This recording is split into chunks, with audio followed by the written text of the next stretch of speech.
This episode is brought to you by Progressive Insurance. Fiscally responsible, financial geniuses, monetary magicians. These are things people say about drivers who switch their car insurance to Progressive and save hundreds. Visit Progressive.com to see if you could save.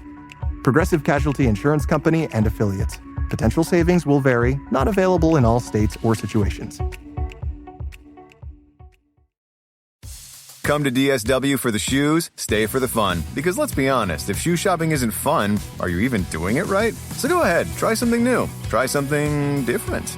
Good different. Try something that feels like you. You know, the real you. And then definitely brag about it later. Because at DSW, you've got unlimited freedom to play. With sneakers, boots, and everything in between for every style, mood, and occasion, you'll definitely find shoes that get you at prices that get your budget. DSW. Let us surprise you. Just 6 weeks into the NFL season, and already there's a head coaching vacancy. That's right, the Tennessee Titans, with a 1-5 record, the team that drafted quarterback Cam Ward, number 1 overall in this past April's draft, has decided to make a change at the top. It's goodbye, Brian Callahan. Hello, interim head coach Mike McCoy. In London, the New York Jets came to town looking to record their first win of this season and laid an egg at Tottenham Hotspur Stadium, leading to the statement from the commentary team. The UK fans wonder what's going on, and so too do the American announcers. Elsewhere, it was the weekend of the running back. Cam Skattebo, Rico Dowdle and Bijan Robinson all ran wild as there were big wins for the New York Giants, the Carolina Panthers, and the Atlanta Falcons. For the show, it wasn't such a great weekend, going 1-2 in the picks against the line, although I would like to point out that Charles Dagnall is now 0-5-1 across the 2 shows he's been on. I have messaged him, there's been no reply yet. We'll give you updates as and when we have it. It just goes to prove that once again in the National Football League, black is white, white is black, anything can happen on any given Sunday. So what does Week 7 have in store for us? Let's turn the page and look ahead to Week 7 in the NFL. Graves on Gridiron with Richard Graves. Hello, welcome along to the show. This is Graves on Gridiron. I am your host, Richard Graves. As we said right at the top there, not a great week for picks. The show's record on the season now stands through 6 weeks at 7-10-1. The Los Angeles Rams, I said bagged them. They were going to win and win big in Baltimore. They duly delivered. But the Buffalo Bills, for the second week running, just couldn't get things going as they suffered an upset loss in Atlanta on Monday Night Football. And what did I say 2 weeks ago on this show? Do never, never, never back against the Kansas City Chiefs when they're at home, especially when they are underdogs. And what did I do last week? I threw it out the window. I said it's not defense that wins championships, it's offense. Go with the Detroit Lions. Daggers agreed with me. Well, Patrick Mahomes and the Kansas City Chiefs sure showed us how wrong we were as they romped to a big victory on Sunday Night Football. That means 1-2 against the line on the week. 7-10-1 is the record overall. But we have a chance this week to get that overall record up to 500. 3 more games have been picked out from the Week 7 slate of games. Of course, it's the final weekend of regular season games in London. This time we move to Wembley Stadium as the Los Angeles Rams take on the Jacksonville Jaguars. That should be an entertaining matchup. Certainly not the attritional game we saw at Tottenham Hotspur Stadium between the Jets and the Broncos last Sunday. We'll leave that game to one side and we'll look at 3 more, starting with the team that made headlines right off the bat once games had finished in Week 6, the Tennessee Titans at home with their 1-5 record and now with an interim head coach in Mike McCoy in charge. They host, would you believe it? How fate has a way of making these things happen.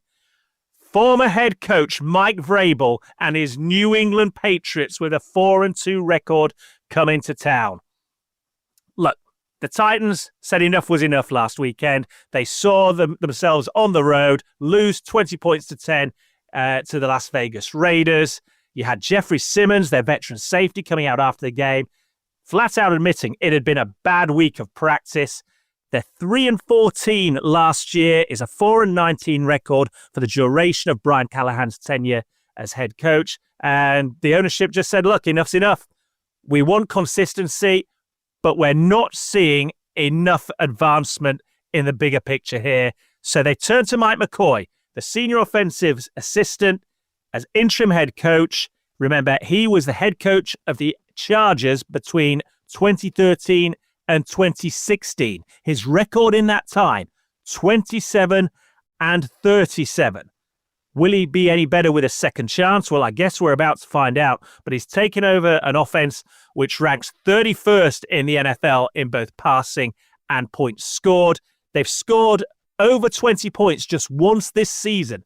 And that, of course, came a fortnight ago in that ridiculous game in the desert against the Arizona Cardinals. They ran out 22-21 winners when the Cardinals did everything but hand the game on a plate to them. That should have been put to bed, but there was a catalogue of errors from Arizona. You recall they had a touchdown chalked off the board because their running back just literally let the ball go before he crossed the goal line. So that didn't count. Then they had an interception, but they fumbled it. It runs into the end zone, and it was a Tennessee Titan that dropped on it. And suddenly, before you're able to say what the heck is going on, it was the Titans that were walking away with the W, 22-21. But that really just papers over a whole list of issues for this team this season. They ranked 30th in the NFL in running the football, 29th in receiving, and now here come the New England Patriots, led by Mike Vrabel, who took this team to the playoffs on multiple occasions. He's already, in 6 games as head coach of the New England Patriots, won as many games as his replacement in Tennessee, Brian Callahan, won across the season and a half that he was head coach of the Titans. And he's got a second-year quarterback in Drake May, who's turning into the type of player and signal caller that they hoped he would be. He was hugely impressive again last weekend in a 25-19 win over the New Orleans Saints, a game that, quite honestly, wasn't as close as that scoreline might suggest. It's an offense which ranks 6th in the NFL in passing, 9th in points scored. They're averaging 25 points a game. And you look at this line, the Pats are 7-point favorites. This is a Tennessee Titans team that, frankly, can't get out of its own way. And I'm struggling to see any way that you dress this up and suggest that the Titans can not win the game, but keep it to below 7 points. You look at the results they've had already this season, and there's nothing in that schedule that gives you any cause for confidence, really. They lost 20 points to 12 in Denver on the opening weekend of the season. They shipped 33 points at home to the Rams. They shipped 41 points at home to the Indianapolis Colts, then went on the road to the Texans and were shut out themselves as they lost 26-0. They had that freak victory in the desert against the Cardinals, and then they lose on the road last weekend to the Raiders. So I am sorry. Sometimes you've just got to go with what you see. And what I'm seeing is a mismatch here. The New England Patriots are a team on the rise. They're getting better. Mike Vrabel is a team that had the Titans playing well. They had a divergence of opinions, I think it's fairly safe to say, around 18 months to 2 years ago. They decided to go their separate ways. I'm pretty sure many Titans fans, if you ask them, would like Mike Vrabel back right now. Well, he's coming back, folks, this weekend, but he's coming back as head coach of the New England Patriots. The Patriots are 7-point favorites on the road. Take New England to win and take them to win handily, covering at -7. Okay, that's the first game of 3 in the books. 2 more to come. It includes the New York Giants. It includes the Denver Broncos, who we saw in London last weekend. And it also has an NFC East battle, which I think will entertain many, if not necessarily the supporters of both those teams particularly. That's coming up next on Graves on Gridiron.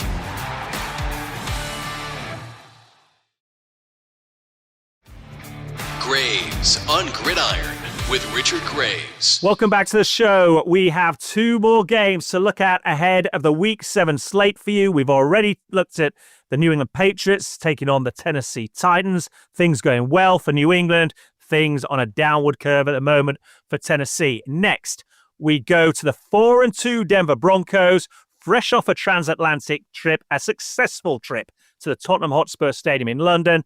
They're back on home turf this weekend, and they're hosting a New York Giants team who have a little pep in their step, having had a big NFC East divisional win over the reigning Super Bowl champion Philadelphia Eagles on Thursday Night Football. They come into this game having had a mini bye. Their record is 2-4, and they've got Jackson Dart, the rookie, at quarterback, alongside Cam Scatterboo, the rookie, at running back. You look at these two teams, and on paper, again, it looks a bit of a mismatch, but momentum does funny things, and the New York Giants come into it having won 2 of the last 3.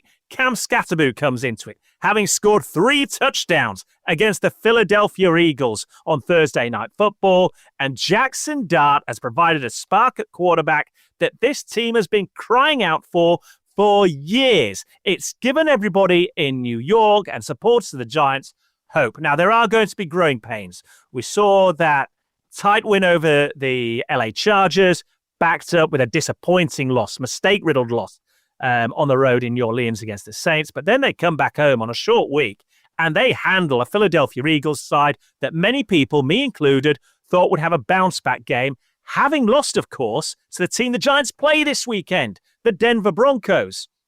Now, this is a different proposition, I have to say, for the Giants, because I've had my reservations about the Eagles, and it goes all the way back to that Week 1 win on kickoff night against the Dallas Cowboys. It's a game you expected them to handle, a game on paper where player for player, they were the better team, and yet they were thankful in the end to a couple of big-time drops by C.D. Lamb for getting out of Dodge with the win, and they haven't really been able to turn that trend around. They haven't been particularly impressive, certainly not explosive on offense. And you've just heard in the last week or two the question being asked, do the Philadelphia Eagles have a Saquon Barkley problem? He's just not churning out the production out of the backfield running the ball that we saw last season. And people are asking, has he hit that running back wall? Is he the same player? Has last year's efforts taken a toll? He's averaging less than 3 yards a carry this season. And so you look at what the Giants did on Thursday Night Football, and this is taking nothing away from them, but time will tell this year just how good a side it was that they beat. And that stands for the Denver Broncos as well, because remember, they weren't that convincing in the game at Tottenham Hotspur Stadium last weekend. I was there, witnessed it in person. Bo Nix wasn't quite the quarterback I hoped or expected to see, and it was a tight, attritional game. But crucially, there's one adage that always rings true in the NFL. Defense wins championships. And you look at the defensive unit that the Denver Broncos have. It leads the league in sacks. They have 30 sacks of opposing quarterbacks through the first 6 weeks of the season. They had 9 last Sunday alone against Justin Fields and the New York Jets. This is a defense that ranks number 2 overall. It's number 2 in points allowed. They're giving up fewer than 16 points a game on average this season. And it's number 3 in the league when defending the pass, giving up fewer than 170 yards a game passing, just 165.2 yards per game. In fact, they held Fields and the Jets to minus 10 net passing yards at Tottenham last Sunday. You wouldn't have thought that was possible, but they did it. And frankly, you look at their record, this should be a team that's still undefeated this season. They should be 6-0. Remember the 2 defeats they had? They came on the road against the Colts and the Chargers. The Indianapolis Colts missed the field goal at the first time of asking that ultimately won the game for them. It came down to a personal foul penalty that tacked on another 15 yards. And at the second opportunity, the Colts kicked the field goal and the Broncos dropped down to defeat. And then it was another tight game on the road against the Chargers where, again, Denver had the opportunities. They couldn't take them. So I come back to what I said right at the top of this particular preview. I love what I'm seeing from Jackson Dart at quarterback. I love Cam Scatterboo at running back. He's tough. He's physical. He may be undersized, but he carries the ball with an intensity and an anger that you just don't see week in, week out from every running back in this league anymore. It's something of a throwback. And if you're not ready to tackle him, you are going to be made to pay. However, there are always growing pains with rookie players. We saw a hint of that in that loss that sandwiched these 2 wins that the Giants had on the road to the New Orleans Saints. That was a game that the Giants jumped out to a 10-0 lead, and they ended up losing comfortably. There were interceptions. There were fumbles. And both these rookies were at fault at one point or another. And I just think you come up against Sean Payton, a veteran head coach who's been around the block, knows how this game plays out. And more importantly, you come up against a defense that's as stout and as strong and gets after the quarterback like this Denver Broncos unit does, and you've got issues. So it will come as no surprise. I expect the Denver Broncos at home to win this game.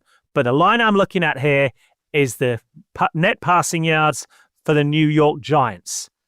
It stands at 170.5.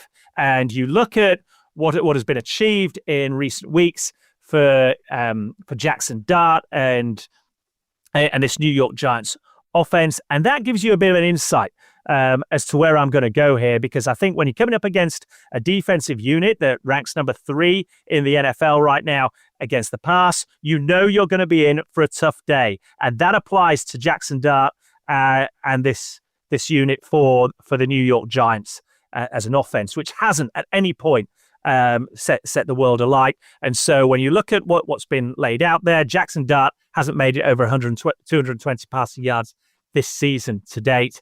And I struggle to see how he's going to get over 170 against this Denver Broncos secondary. Pat Surtain, for me, is the best defensive back in the NFL right now. He's a shutdown corner. Well, Malik Neighbors is by far and away the best wide receiver that the New York Giants have.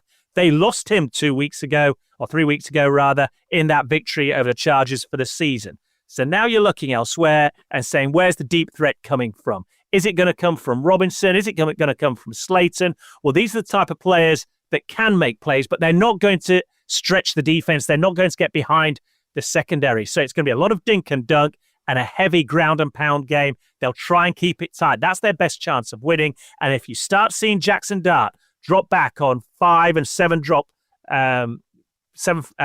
pace drops, then you've got trouble here, and there could be another big day for this Denver Broncos secondary. So regardless of the result, I'm looking at passing yards. It's set at 170.5 yards in this game for the New York Giants. Take the under. Expect another big day, another big showing from the Broncos defense. Okay, finally, we look at an NFC East battle. It's the Washington Commanders against the Dallas Cowboys. The Commanders at 3-3, the Cowboys at 2-3-1.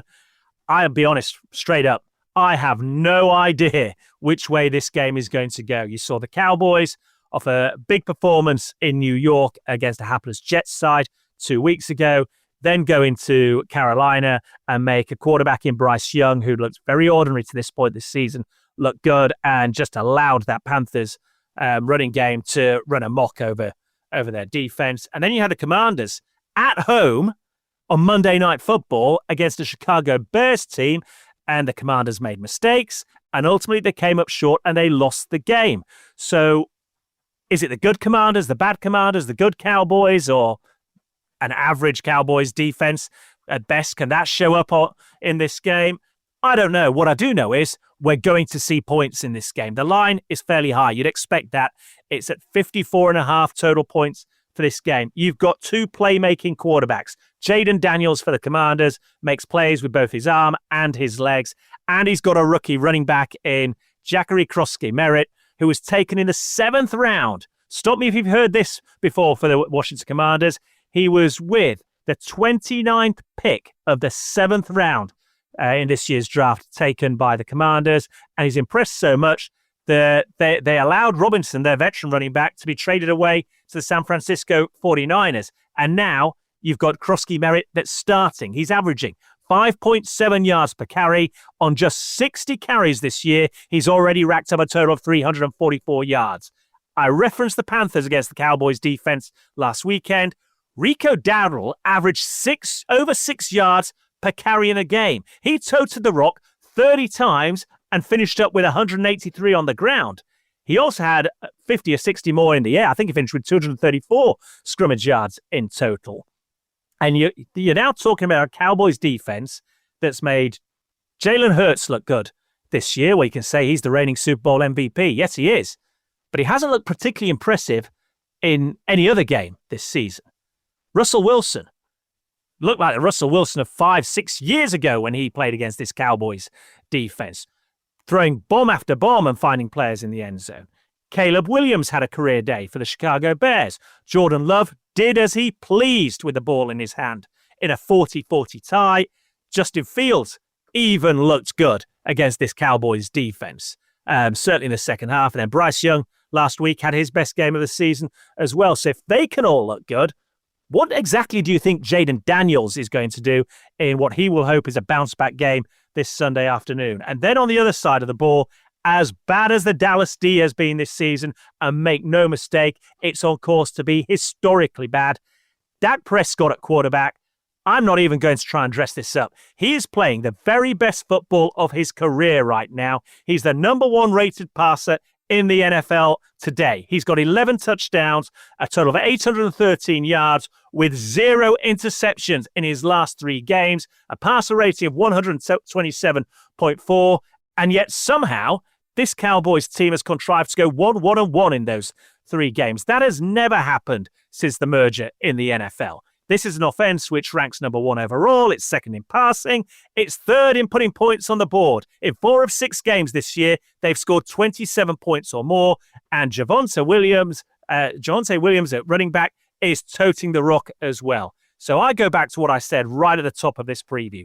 I have no idea who's going to win this game. The Cowboys are undefeated at home. The Commanders are a little bit Jekyll and Hyde. What I do know is if you're a neutral, you're going to want to watch this because there's going to be fireworks between these two offenses. I don't think 54.5 points is nearly enough. We'll see over 60 points. It could be over 70 points when it's all said and done on Sunday between these two teams. And you look at what the Cowboys have done in the 3 games they've played, as I bring up their results in front of me, and it just says points, points, points. In fact, the lowest scoring game was 24-20 in week 1 against the Philadelphia Eagles. That was 44 points in that game. Since then, 77 points split between the Cowboys and the Giants. You had 45 between the Cowboys and the Bears in Chicago, 80 when the Green Bay Packers came to town to play the Cowboys. There was another 59 when we saw the Cowboys go to the Jets. Then last week there was 57. Well, again, the Washington Commanders are a better team than either the New York Jets or the Carolina Panthers. Dallas at home are going to score points. This Commanders defense hasn't been too hot so far this season, but the Commanders are going to score points as well. Don't even bat an eyelid at this. Take the over 54.5 total points in this game. Okay, so there are the 3 games from the Week 7 slate. If we go 3-0 through 7 weeks, all of a sudden what did once look to be a poor record against the line hits 500 and the sky's the limit. So just to recap, the Patriots go to the Titans. The Patriots 7-point favorites. Take New England to cover on that. And then it's the New York Giants going to the Denver Broncos. The Broncos, I expect to win, but it's the line for total passing yards for the New York Giants I'm looking at. This is one of the top defenses in the NFL right now. They're number 1 in the league when it comes to getting after the quarterback and sacking him. I think Jackson Dart, the rookie, is going to have a tough day. Take under 171 passing yards in this game before we finish at I should say under 171 passing yards for the New York Giants. And then we finish in Dallas, Texas. The Commanders are in town to play the Cowboys. We are going to have fireworks in this one.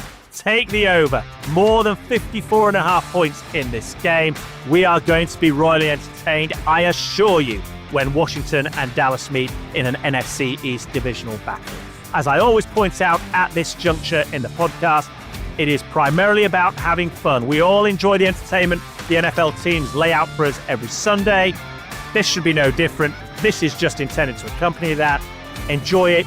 Keep it in perspective, folks. If you have any thoughts, and I know 1 or 2 of you do because New York Giants fans say, why do you always pick on us in this show?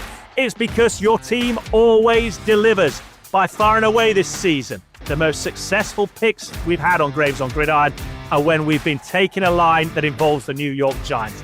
Anybody else with any thoughts? I invite you to join the conversation. On X, it's at Richard Graves 1. On Instagram, it's RDG Media UK. You've got Richard Graves RDG Media on Facebook as well. I'm always happy to hear your thoughts and exchange opinions. But week 7 is just about upon us. We've got one final game in London. I will be there for NFL Network again on the sidelines at Wembley Stadium as the Rams play the Jags, and I, for one, can't wait. Let's do this all again in 1 week's time when we reflect on the Week 7 action. But for now, it's so long, everybody. Subscribe to Graves on Gridiron wherever you listen to podcasts, and keep up to date with the latest on Twitter. Search for Richard Graves 1. That's Richard Graves, the number 1.